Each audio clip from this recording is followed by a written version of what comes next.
Hey, everybody. How are you doing on a fine Sunday evening? I am Peter Brown, your host for FMTV Weekly, and we got a lot to talk about. I went to the Barcelona game, so I want to talk about that. I think there's a lot to dissect there. Plus, Inter Miami went to New York, played on, as Ray would say, a postage stamp of a pitch. And then Inter Miami's getting ready to play Cincinnati. So lots to talk about tonight. But as you guys know, I don't do this by myself. Let's say hi to everybody's favorite uncle, Uncle Ed. Hey, Ed. How's it going, guys? I'm fresh back from New York City. Unfortunately, more we keep losing Peter Brown, and we're going to cover that in a bit. Yes. I was just making sure. You know, since I messed up the video a couple times now, I'm like so nervous now that I'm going to screw it up again. So I'm like trying to pull it up on Facebook to see that it's playing, and you know. And so far, it looks good, Peter Brown. Oh, yeah, it looks good. We're coming sure. out. We're coming out. Yeah, well, because it paused out for a sec, but it looks like it's going. So a lot of talk about Peter. The Barcelona game that we went through, the New York City game that we went through, and we had a lot of comments. At least on my personal Facebook, there was a lot of comments from people. We're going to mention some of those because it's pretty interesting subjects. But before we do that, Peter Brown, what are we going to do? We are going to say thank you to our sponsor, and that is Caneswear. This is where you need to go to get all of your Inter Miami gear. They're located in Davie, just south of 595 on University Drive. And if it's too far for you to drive, no problem. Go to caneswear.com. Any orders over $99 ship for free. Mention FMTV 10 and you will get 10% off all the time. And they just got the best prices in town. Good guys. Go support a local business.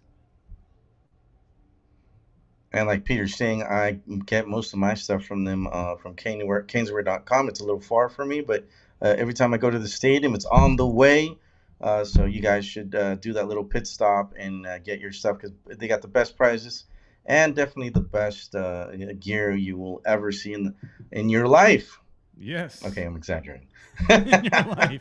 Hey, well, I can tell you, again, I'd like to do this, and I like to go no matter, I buy majority of my stuff at Caneswear. There's a few things that they may not carry that I may have interest in, and I may buy them elsewhere. But for the most part, everything I get is at Caneswear. If Caneswear has it, that's where I'm buying it. But I like to go through the store at the stadium and just look at the prices. Like, for example, I've mentioned this a bunch of times, but that pink raincoat jacket that I have, I show it to my wife, and it's now, I think it's like 115 or something at the stadium, 110 or 115.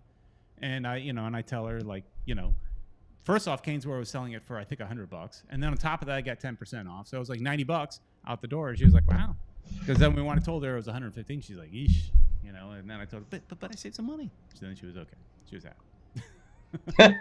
Then as long as the wife is happy, that's all that matters. But point being, Peter, you can find things cheaper there. What's up, Ed? Well, I see you. I think you're using your mouse or something. 'Cause I see this little white thing going in your face, or is there a mosquito in there? I don't know. There's something that was flying around. I thought it was a mouse, maybe, but I am moving my mouse around, but that should have no impact on the camera. Well, I saw it, and I was just like, "That's a little weird," but that's why I thought maybe it was a mosquito or something. But I do want to mention all the people that are in the chat room. Yes. Peter Brown. And some of these might not show up in your queue, but I want to say hello to B King, who was the first one that was out there. I saw him at the last live game that we actually won. Good to see him. B King. We've also got Esteban Dido, who's the second one that I see on my queue, who showed up. And, of course, the good judge, Drv the Law himself. Give him some comments there. We got, of course, One World, One Goal, one of our most loyal followers ever. One of Peter's nemesis is Eric Thomas is in here. Good old Eric. Jose Velasquez, how you doing, bud? And we got one of Peter's favorite breakfasts, Jet Pancakes, in here. Good old Jet Pancake. Our friend from up north, Richard Greenberg. He must be happy because TFC won. I saw a comment around there where he was mentioning as Toronto Italia, because they got all them Italian players. Yeah, they're bringing Serie A to Toronto, basically. Yeah, basically. They're doing much better now because of that, probably. Anthony Ornelas is also with us. Another one of Peter Brown's nemesis, Endo, is also with us. And my good bud, another uncle. Man, there's so many uncles. Tio Luis is with us. Wow, that's like the fifth uncle so far.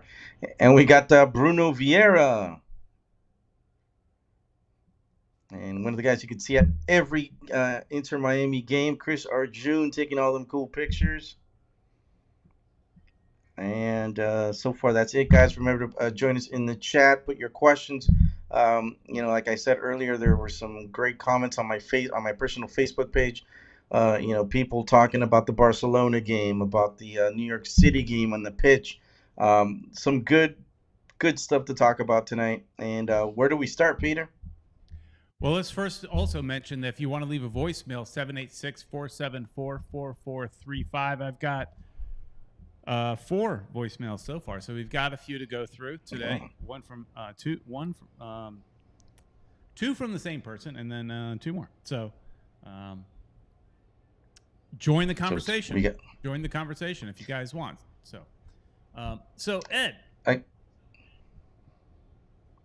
what did you want to say? I was interrupting you. Let's start with the first game that started.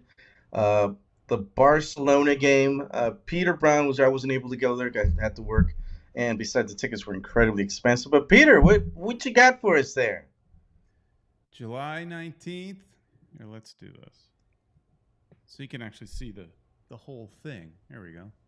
We got the Inter Miami logo there. Inter Miami. Yeah, and your Barcelona one here. So it's a pretty nice looking souvenir from the game.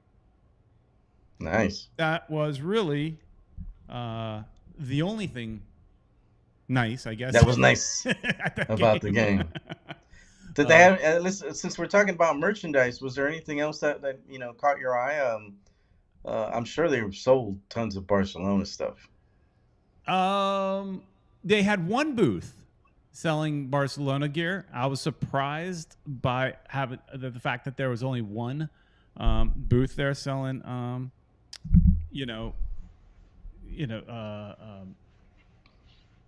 Barcelona gear. Stuff. Yeah. It was only one booth. They had a very, very long line though, so I was kind of surprised. But I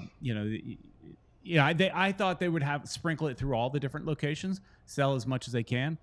But they definitely were. What's interesting too is at this game outside, you had tons of people, kind of selling their wares on the street. The knockoff stuff. All the cheap stuff. And I gotta say, I miss that. Like, to me, I like that kind of atmosphere of when you're driving up to the stadium. You got all these guys hawking their cheapo stuff and everything, but sometimes that cheap stuff is decent and cheap priced, and why not? I remember back in the Fusion days, you had counterfeiters out there all the time, and I bought a couple, and right. I might still have some, but I actually, one guy, because there was a bit of a delay getting in, one guy was selling all Barcelona stuff, and I just looked at him and go, "Hey, where's Inter Miami stuff?" And he's just like, "Okay." I don't think he understood. I don't think right, he understood. But I imagine they don't sell as well as the Barcelona ones. No, actually, this funny thing is there was one guy. So my wife said I was a little rough on the guy. She goes, "You don't have to yell at him." I'm like, "I wasn't yelling. I was having fun with him, But then when we park, right as we're parking, a guy's like knocking on our window, basically trying to sell us some stuff. And he had basically like strips of fabric that he had shredded up or something, I don't know, something, a headband type thing.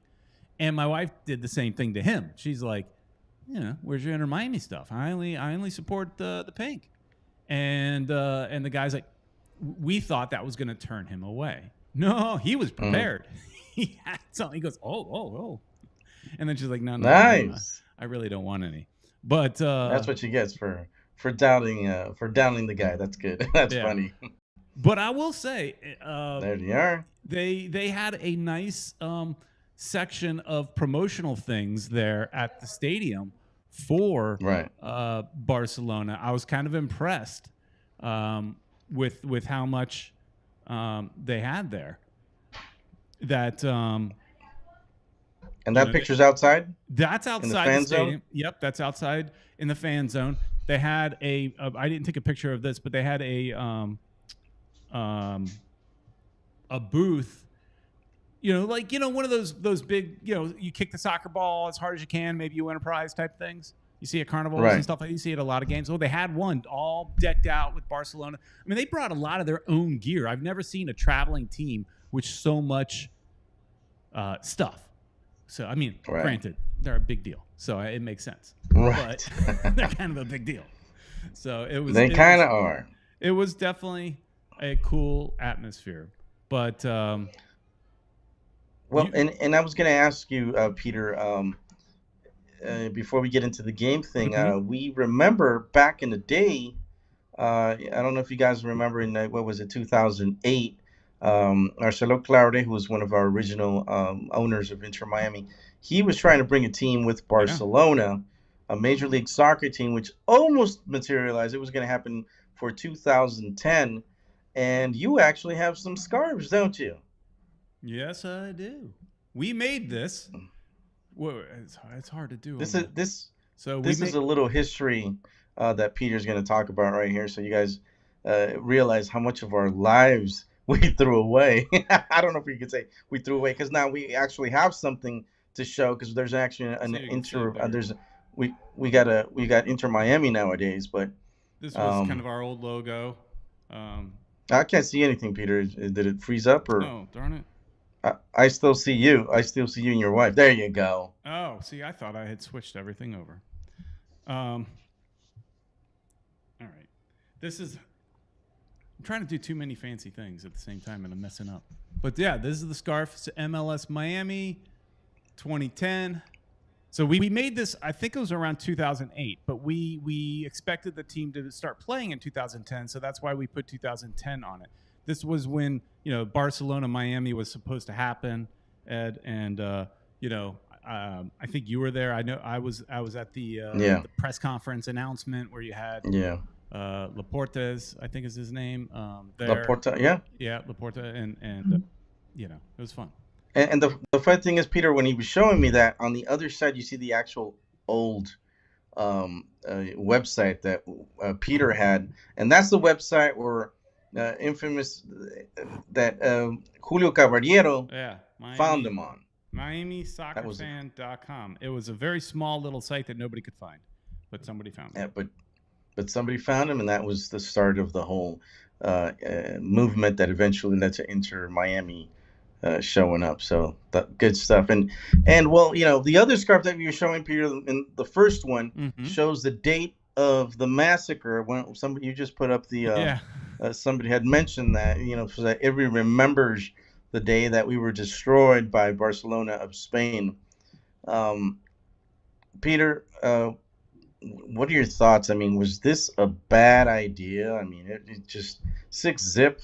It was horrendous. I watched the game, and on TV, and it was so bad that I just after the third goal, I was like, dude, these guys are gonna get destroyed.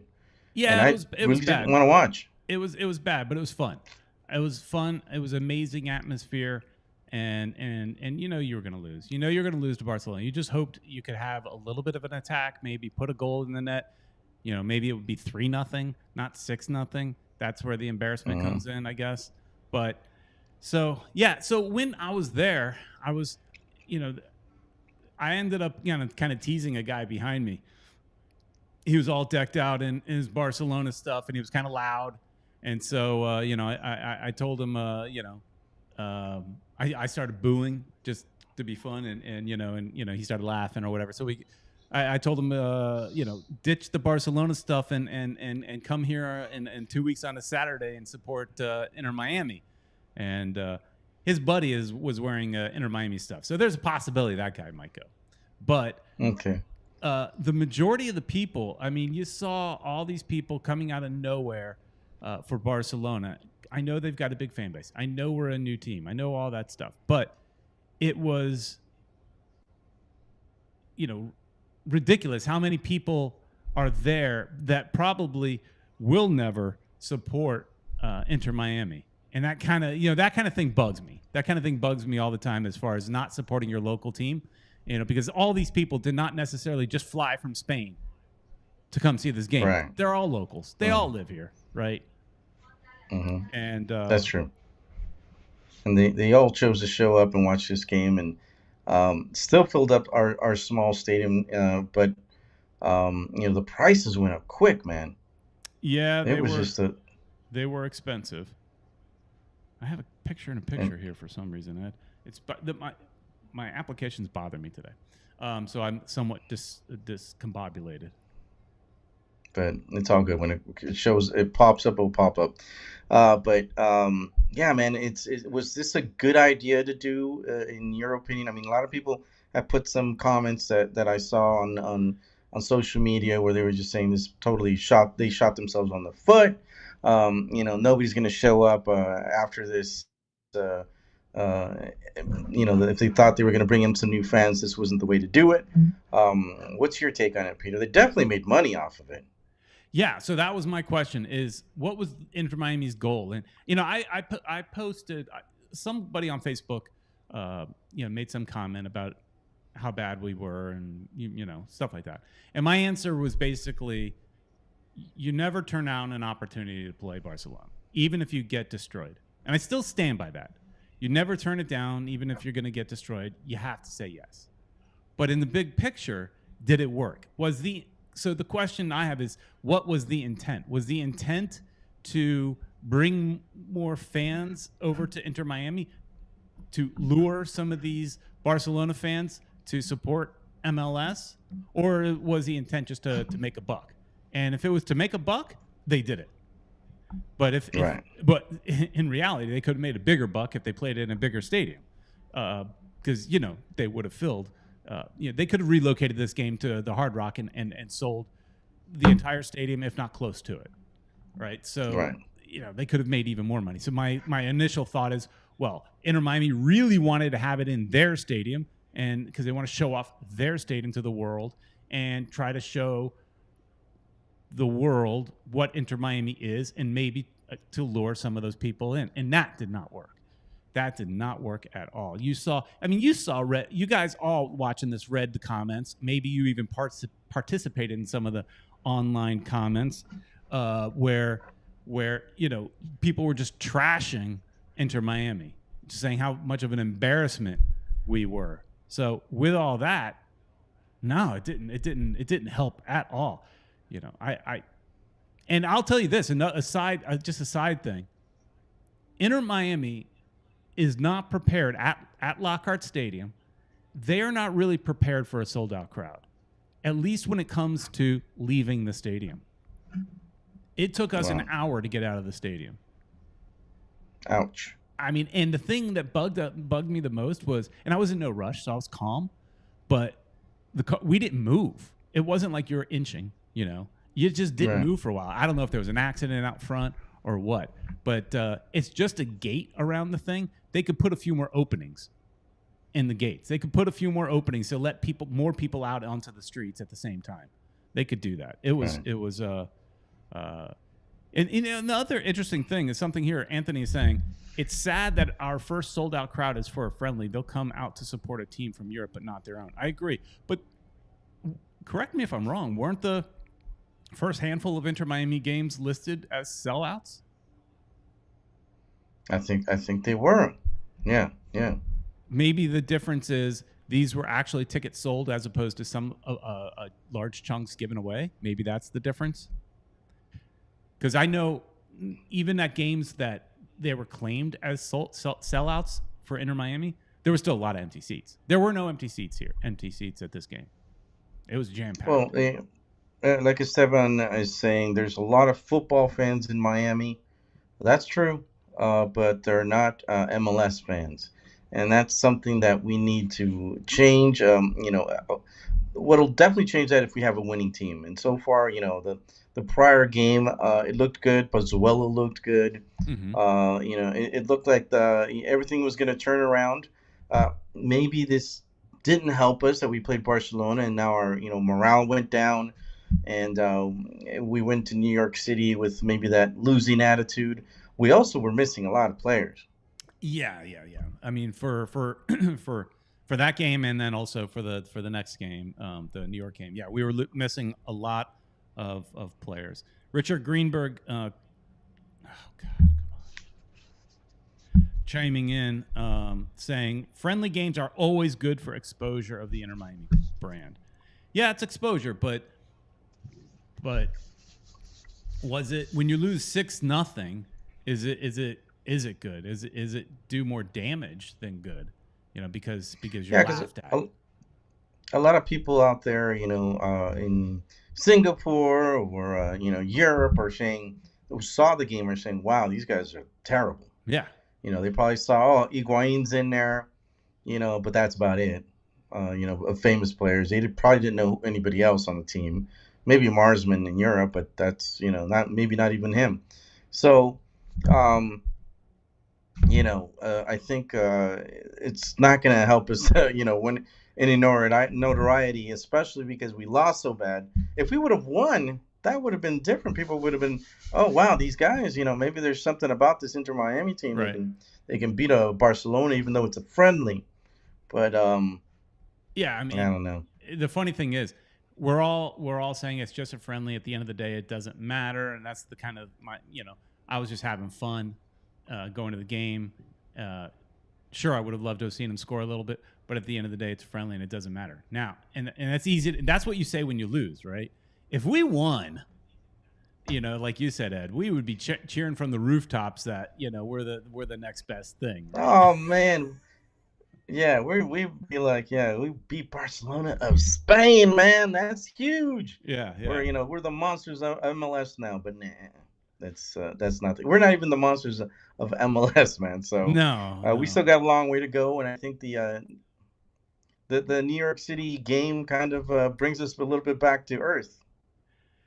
Yeah, it did. It did. I don't know if you're ready to move on from this to that subject, or is there somebody that maybe talked about the Barcelona game and one of the messages that maybe we should go to before we start covering the New York City game?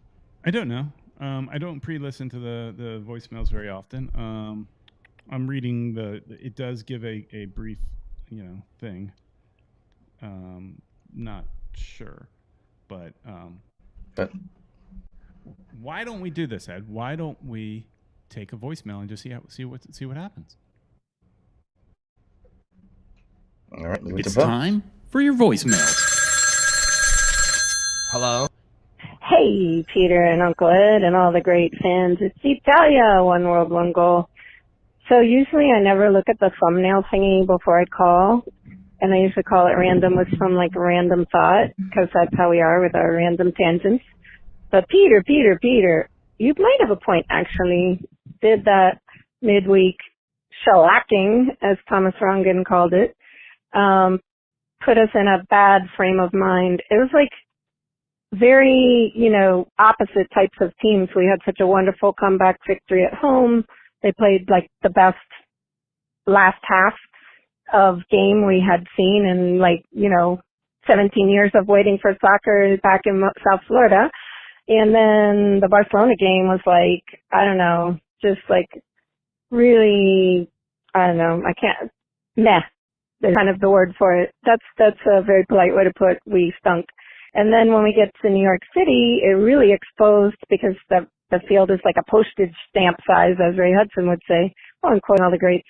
Anyway, we didn't have the proper defense. We didn't have the proper forwards. You couldn't utilize the midfield in that small of a field. So it really, really exposed that we don't have depth. And, I know we have great unity and appreciate that. And I keep trying to get new players, and Chris Henderson has done a great job of trying to get people in. But it's just going to be a painful kind of growth here. But they've gone ballistic on Reddit, but they're always a little cranky over into Miami Reddit anyway. So you got to keep that chin up, boys. You got to think when we move to the new stadium, they can kind of rebrand or actually use the brand, which will actually be in Miami.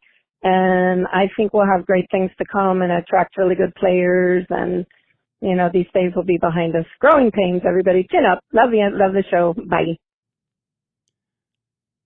So the Miami Stadium, that is, you know, it's not necessarily going to make them a winner, for sure. But it is an opportunity to rebrand, not rebrand as a new logo or new colors or anything like that. But it's almost like you get a new start.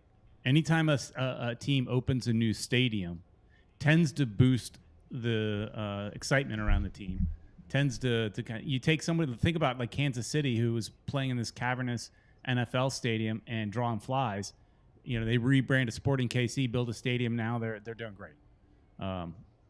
So yeah, hopefully that can happen. Now, of course, we're not talking about rebranding, renaming, and all that.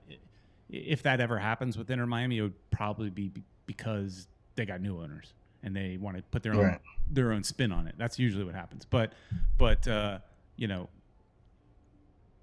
it does give them an opportunity to restart. That's all I'd say. But well, I think the stadium is going to be a great thing. It's definitely going to bring some new people in. You know, hopefully we also get a winning team so that a lot of these new people that will eventually show up keep coming. So. You know, I'm looking forward for them to start breaking ground so we can start doing construction videos again, because those are really good videos, and everybody I think appreciated them a lot. I still get stopped every once in a while in the stadium from people that recognize me from those construction videos and thank me for those construction videos. Now, I think they stopped watching with the construction videos, and that's when I have to say, hey, by the way, we're still making videos. Come check us out. But yeah, the construction videos are always popular, so it'd be good to get back to them when it happens. Right. The chat room is talking. Esteban Dido says Phil Neville is full of excuses, and when it comes to taking accountabilities, it's always half-assed way. So talking about losing, you know. He wasn't, as far as the Barcelona game, he wasn't upset. It seemed like he was just like, it's great learning experience. Yeah. Right. Yeah. Well, he didn't take it that seriously. As far as, you know, people calling for his head, you know, they're basically every time we lose, they call for his head. I think they're going to give him a chance till the end of the season. If we don't make the playoffs, that might be, you know, a reason to let him go.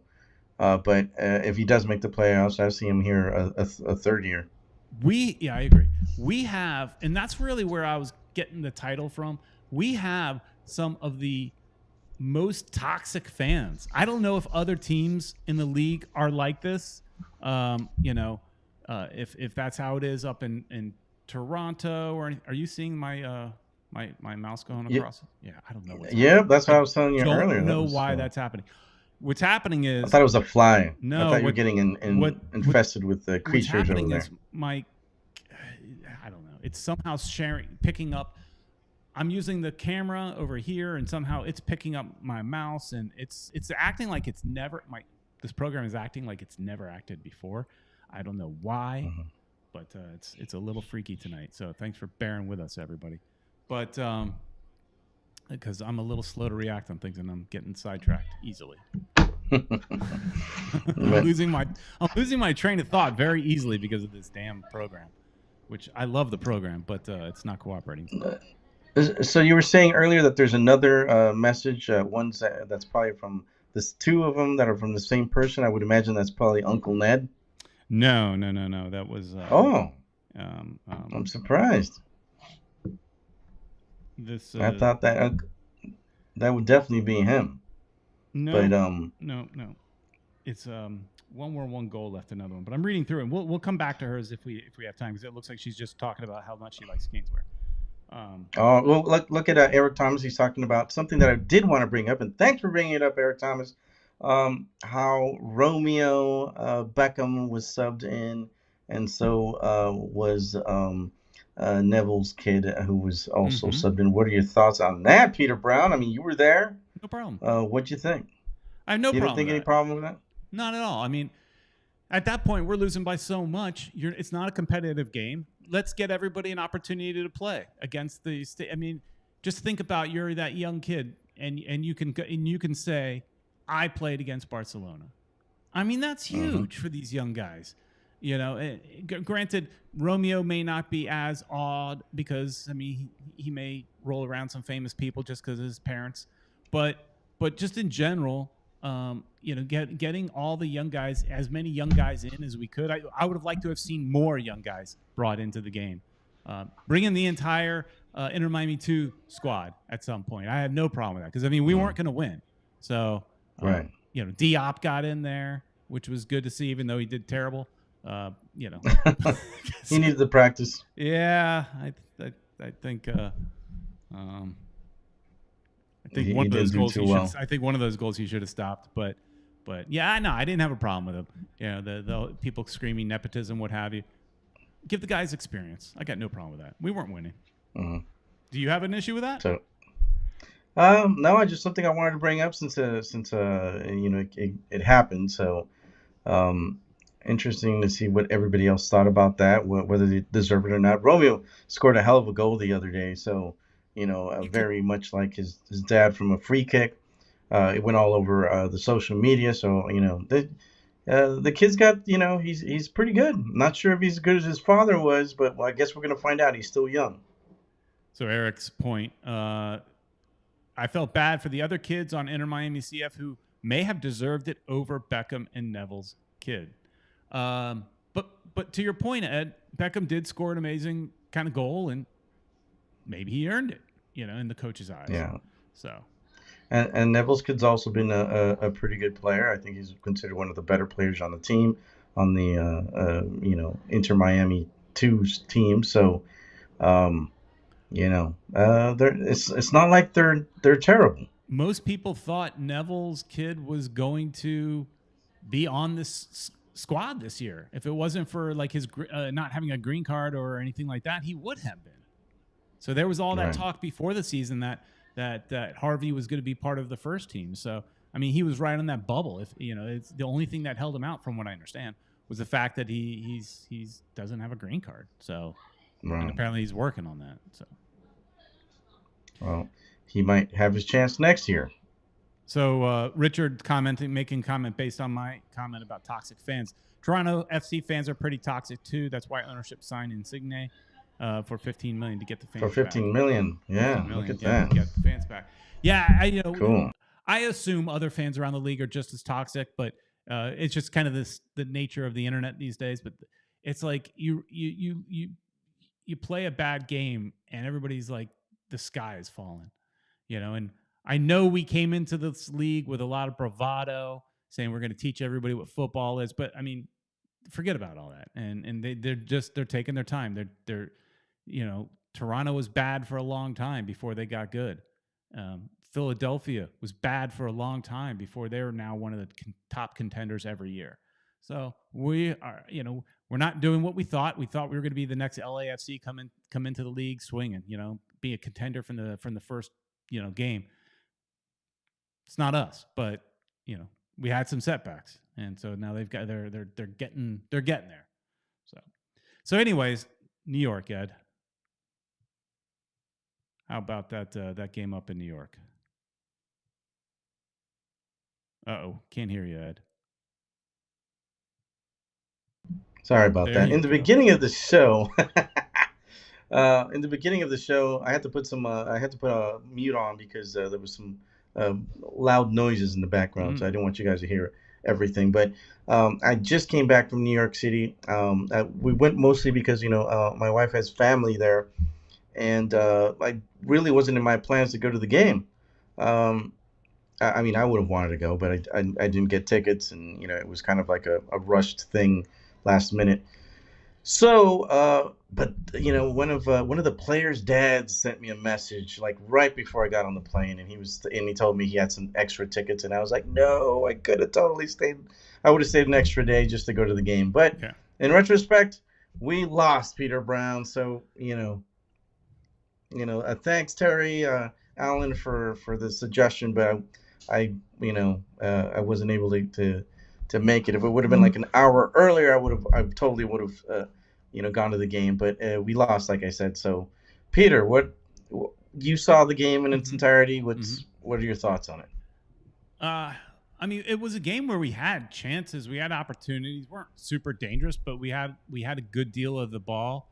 But I think the biggest thing is two things. It's the field, but that's an excuse, and don't want to make an excuse. But that and like Pozuelo, I thought was, for the most part, just not there. He wasn't involved a whole lot, and I don't know why. I'm not the best analyst. I'm not, but to me, he just wasn't involved, and so again, it looks like Higuain as a starter is a mistake because he can't score off, But then again, to his defense, he wasn't getting a lot of great service. That's what Pozuelo is supposed to be doing.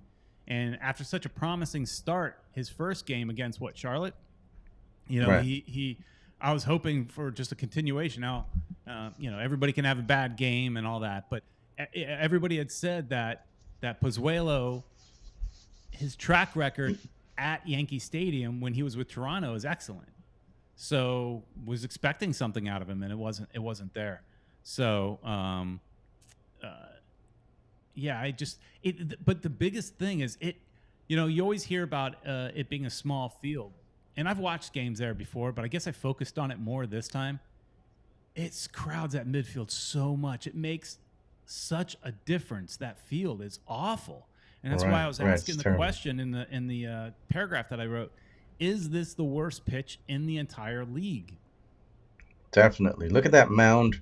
The pitcher's mound is like right. There's got to be some difference right there in that edge, from the side of the field where, it can't be that even, Mm-hmm. It's just incredibly awkward. Look at, that's why Peter put up that image, because it's just an awkward look, an awkward stadium, and it just doesn't make you want to go to the games.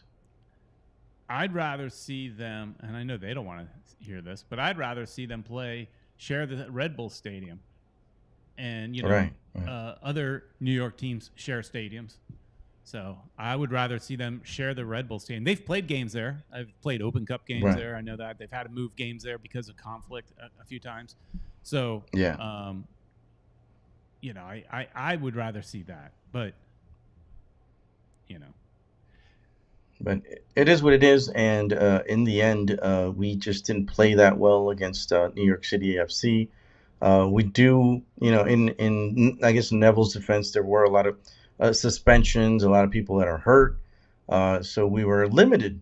This week. My boy Bryce Duke was out on yellow card. I love that kid. That kid is a shining spot this year. Him and Campana. Yeah. Campana being injured. I don't think he even made the trip. He didn't even go. They brought up that kid Hundal, I think is his last name, from Inter Miami 2. He's one of the better goal scorers for Inter Miami 2. So, but he didn't get on the field. That's a waste. You should have at least put him in as a sub just to see the guy. Yeah. Some comments still going on about the previous conversation. Eric Thomas still complaining about only 2 guys from Inter Miami 2 came on. Yeah, that was my point. I mean, I'd like to see more people. Jay Kington chiming in on Facebook saying people don't realize how well Romeo and Harvey have played this season. No issues with letting our best Inter Miami 2. Everyone has the ability to play.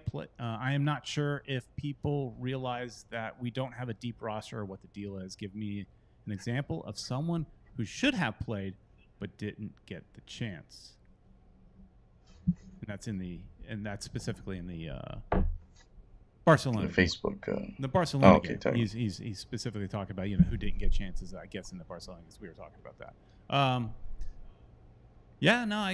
I there are other people. I mean, like I said, I would have been cool with just like practically rolling out the entire Inter Miami 2 lineup, get them out there, let them all have that one cool experience. where they play against a world-class club. So, but again, I also don't have a problem with Romeo coming on. Our buddy Franco Panizzo popping in on Facebook as well. Romeo has 62% passing percentage, the lowest in all of them, in all of the teams. Wow. So, an argument to say he didn't deserve it. Wow. I didn't know that stat, and I think a lot of people here did not know that stat either. So it gives you an idea of maybe did he deserve it? Did he not? Maybe that one goal was a fluke. Yeah. I don't know, but but these things happen. Dooster says the Barca game upset me, to be honest. What a showing that was to Miami soccer fans. Miami lost twice. One lost the game. One lost a huge opportunity to capture the Miami fans. Agreed. Mm-hmm. Agreed. All right, let's go to another voicemail. It's time for your voicemail. Hello. All right. I just realized I was putting things up on the screen before and it wasn't showing. What's up, guys? It's and gals. It's your boy Yankee. Calling this week. First off, shouts out real quickly to old school ballin', to America's Uncle, Uncle Ned, to E.T., Eric Thomas, to Bandito. Sorry for anybody who I didn't get in right now. Got love for you. Oh, of course, One World, One Goal, who loves the fusion and loves Diego Serna more than my wife has ever loved me. Guys, the point of my call tonight, the focus is the international friendlies. Not trying to give a hot take, not trying to go back old school spit and spark, but I just really have felt this way since the first friendlies between MLS teams and international clubs started. Unless you're actually going to come out in the black with some sort of profit, unless you are going to be able to use it as a stepping stone to launch other big events, whether it's concerts or other things in your venue, I feel like if you go and you get destroyed, obliterated, waxed, embarrassed, disgraced, playing an international friendly, you're just spinning your wheels, wasting your time, and I would argue you are damaging your brand. By the time you pay the appearance fees, by the time you pay for the other expenses, if you go and you get waxed like y'all did, like DC United did with Bayern Munich, you're hurting your brand. We already know that there are people in the market who feel that the local brand is way, way, way inferior. The chances of trying to get some of those people to stick around and to come back and check you out when they basically feel validated by seeing you get completely dismantled, those chances are slim and none. Now, on the flip side, if you're Charlotte, who managed to pull off what they managed to pull off against Chelsea, and Charlotte, a story that is still shocking, blowing minds across this country, props to them. If you can go and you can get a decent result in an international friendly against a quality opponent, then maybe that does help draw more people back to see you play in the future. But otherwise, I think it's a waste of time. I think it's a damage to the local brand, and I think it just, rightly or wrongly, gives people more ammo to say that. Oh, he ran out of time. He pulled an Eric going. Oh boy! But good to hear from Yankee Boy. Yeah, good. All good points. It can do damage to your brand. But Ed, going into this game, your team is not up to par. Do you, if you're in the management position, turn it down because you think it's going to damage brand, or you just say, screw it, we're playing Barcelona because we got the opportunity? Yeah, I think they have to go with the opportunity no matter what. They can't just turn people down, especially of that caliber. You want them to come back. They're definitely going to want to come back next time because they know they've got our number. Right. It's you know, and besides, they probably saw our training facility. It's a good one. You know, not a lot of teams have what we've got. We're very lucky in that case. So all around, plus it's South Florida, man. It's, you know, it's a cool place to be at. You know, you get to go to the beach and stuff. And you know, I saw a lot of pictures of the Barcelona players. You know, they were enjoying themselves while they were here. So um, they're always going to take that opportunity, and I'm sure it's something that is not going to stop for Inter Miami. Hopefully, though, we'll get better and we'll start, you know, defeating some of these teams, and then you know, we'll get some of those markets that you know, that Jorge Mas has been talking about. Those you know, that Asian market that might want Inter Miami jerseys, and the, you know, the Europeans. He already knows he's got you know, a lot of people in South America, you know, in Latin America that's pulling for Inter Miami. Well, we need to keep that going in the rest of the world. So playing these big teams is what's going to make that happen. So let's cross our fingers. You know, we get better.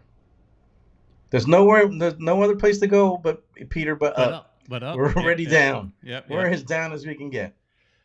Looking at some more of Franco's comments. Franco's always a good source. Go check him out. Miami Total Football. He's saying that the only two Inter Miami players that saw the field are related to the two people in positions of power, nepotism at worst, bad optics due to thoughtless carelessness at best. He's always calling it. Yeah, that was it interesting. Is that thing Franco. That I didn't. In all the comments that I saw, people weren't really railing against nepotism. Maybe it's because the people commenting don't know enough about the team to know. Maybe that's what it is. I don't know. But like I said, I had no problem with them coming on the field, but I get Franco's point and Eric's point and everything that, you know, maybe it just shouldn't have been those two players, at least not first. I mean, if you're going to bring out those two players, you better bring out 2 more, 3 more others. Well, they definitely should have brought out the players that, you know, that were playing, that had better percentages, like Franco mentioned about Romeo, that were, you know, doing much better on the field, you know, than they did. So, you know, it is a little bit concerning that, you know, it had to be those 2 players. I mean, there may have been other ones that were doing a lot better. Look at talking about, you know, Hundal not getting not even 15 minutes, and hell, even 5 minutes would have been good. So, and we know he's a proven player. He's a goal scorer with the team. So, you know, that's wrong. And yeah, this is a name I thought would have made, you know, the pitch is Noah Allen, because he has gotten plenty of first team time, more so in the beginning of the season. So he's a player that they're familiar with. You know, bring him in. I mean, he made it, you know, he made it into the New York game, so he definitely could have made it into. I think didn't he? Didn't he make it in? I think he played. I'm trying to remember now. But lots of comments in the chat about those 2 players getting. Esteban says, I do find it as problematic, and most of Inter Miami fans should and not sugarcoat simply because it's the owner's coach's son. Yeah. So, I mean, to everybody's points, bad optics. Jay's jumping in again. Bad optics, sure, but still don't think it's as concerning as many people think have acted. But hey, people love overreacting, so no surprise there. Well, that is true. But their overreactions give us something to talk about. So that's always good. Interesting thing here, Richard Greenberg says in Toronto, friendly games aren't really supported. That's why TFC doesn't do them anymore. Wow. Interesting. Miami Total Football now chiming in, which is Franco. He switched over from Facebook now onto YouTube. Says this caller, which was Yankee Boy, gets it too. It hurts the brand 100%. Not to lose, but to get completely Hulk smashed. I like that. I like that he used the Hulk. Oh, nice. Yeah. He probably sees our nerd show every Monday at 9 p.m. Esteban is saying I'm rolling my eyes. I don't know. If I'm rolling my eyes, it's most likely at my program today.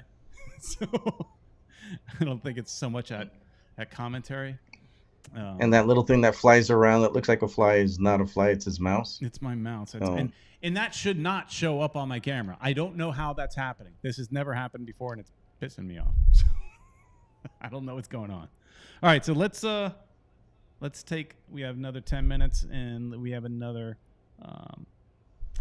voicemail here. So let's go to that in the 630 area code. I don't know where that is. Hey, Mr. Peter Brown and Uncle Ed. This is Theo Lewis from Chicago. Just calling to say hi. Love your pod, and I listen every week. So I just got a question or ask something. So the Chicago Fire and Inter Miami are playing next month. Oh, no, not next month, sorry. September 10.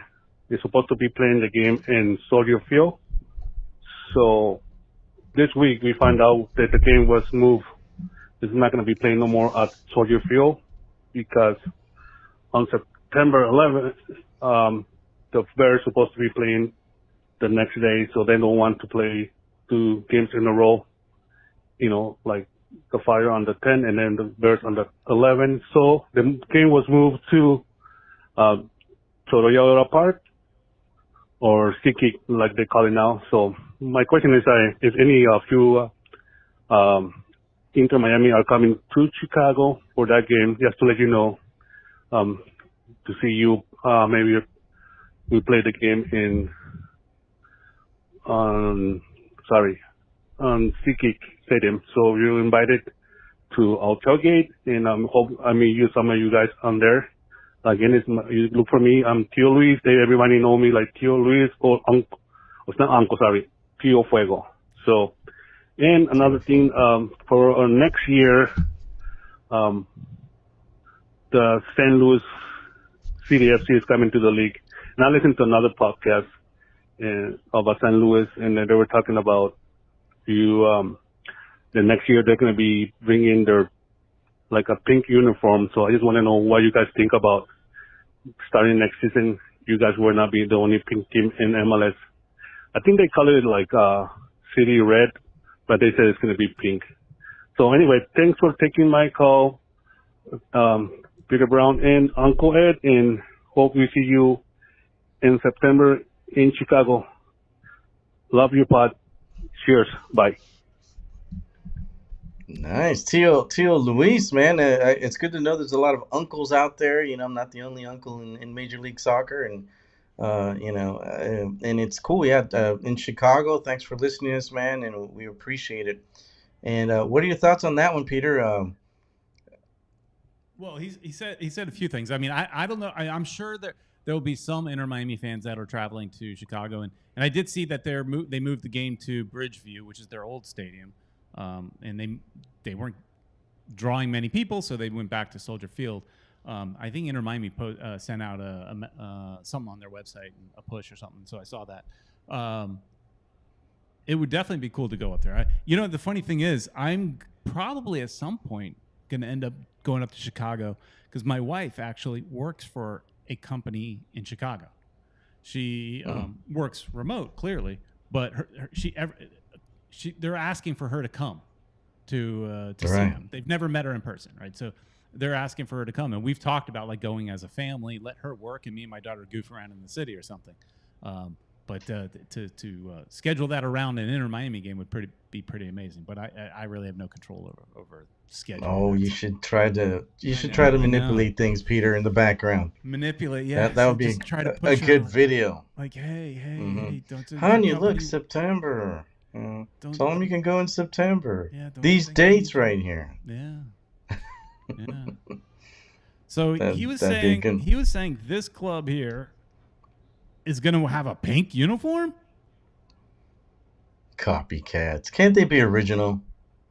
It surprises me only because that's not pink.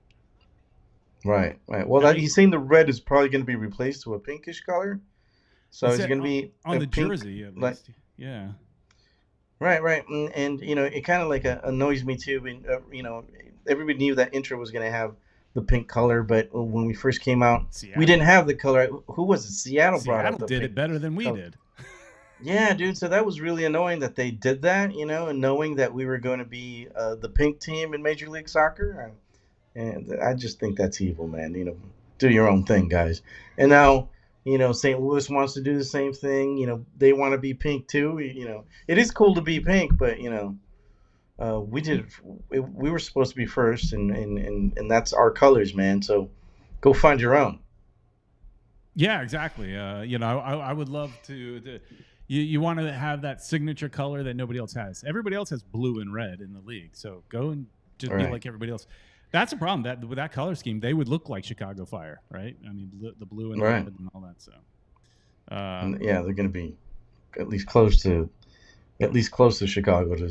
They'll probably be a direct rival or something. Yeah. So all right. So next up, Ed, is Cincinnati, right?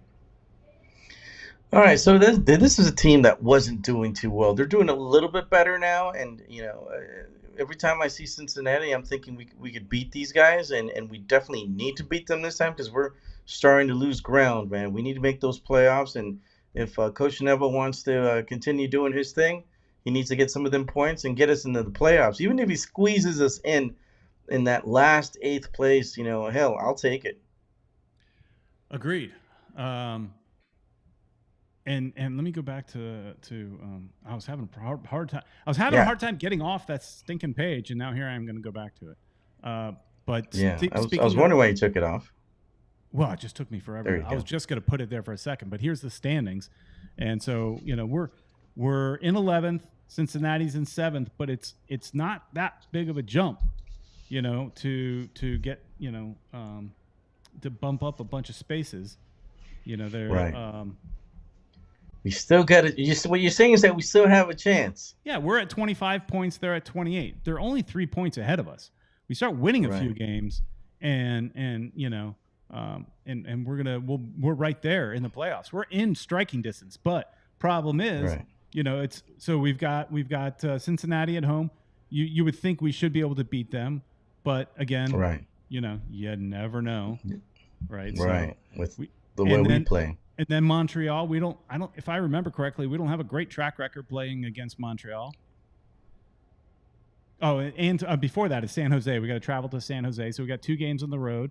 And then we're playing New York again. We know how we play against them. So, and then Toronto. And it's not going to be an easy ending of the season is my point about of the talking the about way things are lining up. Right. It's not going to be simple. We've got an uphill battle now going, and we need to get some results away too. It can't just it's not just going to be depending on home games because we've lost some of those already. Yep. We need to make up some ground on away games, and hopefully we can do that, Peter Brown. They're going to have to learn how to win on the road. They're going to have to. Luckily, you know, I don't if memory serves. San Jose's. Let me go back to the San Jose. I don't think is doing all that great. You know, they're near last place. They had fired their coach, and they're kind of a mess. I did hear that. I read that San Jose was talking with Landon Donovan for the head coaching position. That'd be interesting. Wow. Yeah. That would be interesting things. Landon doing something. I think that's the player that I wish would have continued playing. You know, I blame it on Jurgen Klinsmann for destroying his career. He was still young enough to keep playing, and he didn't take him to the World Cup. And I think that guy was Jurgen. I think you're evil, man, for not calling him up. He should have taken him to the World Cup. Yeah, dude, there's no excuse for that. It'd be interesting to see how he is as a coach. He's currently coaching in USL. I don't know if it was championship, but he's coaching in the USL somewhere. But so that would be awesome to see, man. But yeah, so I'd like to see him. They've definitely. I mean, it's gonna. It's a tough road going through the rest of the season. They've got to definitely figure out how to win on the road. And we got one of the new players should be in from what I heard from Rumorville. Yeah, Coco should be available. I think hopefully for the next game. Yeah. I think we're getting some new blood in there would help. Hopefully Pozuelo gets back in his groove. Maybe he needs to be back in Miami to get that back. But we need to get some wins. We need a Campana to be healthy. Man, we're just it just seems every time we're getting close to getting better. We get some points and then we lose again. Yeah, and consistency has been. It shows you just how we have very little depth on this team, because when somebody goes down, just we don't have a lot behind that player to step up. It just falls apart. It just starts falling apart, Peter Brown. So hopefully, we can change that in the next upcoming games. Peter Brown, I'm gonna go to the next game. You're gonna go to the next game, guys. You can meet us at the beer garden. That's where I'm gonna be with Peter Brown right before the game starts. You guys can show up, say hello to us. We'll take a picture. We'll put it up on the screen right here so that everybody can see your beautiful mugs. Anything else we got to say, Peter Brown, before we leave? Yeah, I just want to get into a color argument with people. Okay. Before we go, this is about colors. Yeah. People in the chat are saying it's a new Weissman saying it's magenta. I guess the St. Louis color. One World, One Goal saying it's a deeper pink, but it's pink, Peter. No, it's not. So here. This is a Peter. Oh. That is magenta. Okay. I know because they are one of our clients. I work with T-Mobile. T-Mobile is magenta. Magenta is technically, it's really pink, but 100% magenta is this. That is the color 100% magenta. That ain't magenta. That is probably 80% red and 100% yellow, maybe. That's not magenta. It's not a darker magenta. It's not magenta. I don't care what you want to call it. I don't know. Just get off my throwing it out there. My printing high horse. Peter knows that's what he does for a living, so he knows his colors. I mean, my next step is going to take that logo and bring it into Photoshop and show you guys what the color breakdown truly is. It ain't magenta. Wow. Well, that coming from Peter, who knows. I, on the other hand, all I know is the primary colors, black and white, and that is it for me. Black and white are not colors. Oh, well, whatever. They're not. They're colors. Primary colors. No, I'm saying I only know the primary colors in black plus black yeah, and white. Yeah, That's okay. What Yeah, people don't consider black and white colors, so But anyways, yes, I am in the graphics business, so I know colors. That's not pink. That's not. I don't care. I don't care what you say. One World. That's not pink. Well, on that note, Peter. On that note, I guess we should say thank you to everybody for watching. The chat was super active tonight. Thanks to everybody for being in there. Franco in there, a wealth of knowledge. Bruno showing up a little bit late in there with a different handle. But to everybody, the Esteban, everybody, if I didn't mention your name, everybody that's Eric, all the regulars that are in here, thank you so much for hanging out with us every week and making the show a lot of fun. It's really, to me, the show is just us sitting around, talking about our favorite sport, just no different we would do if we were having a beer at a local bar. So same kind of thing, exactly. And you guys make it a lot of fun. So thanks so much for and talk about it, watching. Having a beer and talking about stuff. We're also big nerds. Tomorrow we have our show at 9 p.m. It's the FMTV Nerd Show. We'll be talking about Comic-Con. The San Diego Comic-Con just happened this weekend, and we're going to be talking about tons of movies that are coming out, and so spoiler alert for you, anybody that's out there, because we might talk about other stuff. We got to put that spoiler thing down in the bottom, Peter, tomorrow, so people don't get hurt, and because I'll make some sort of graphic.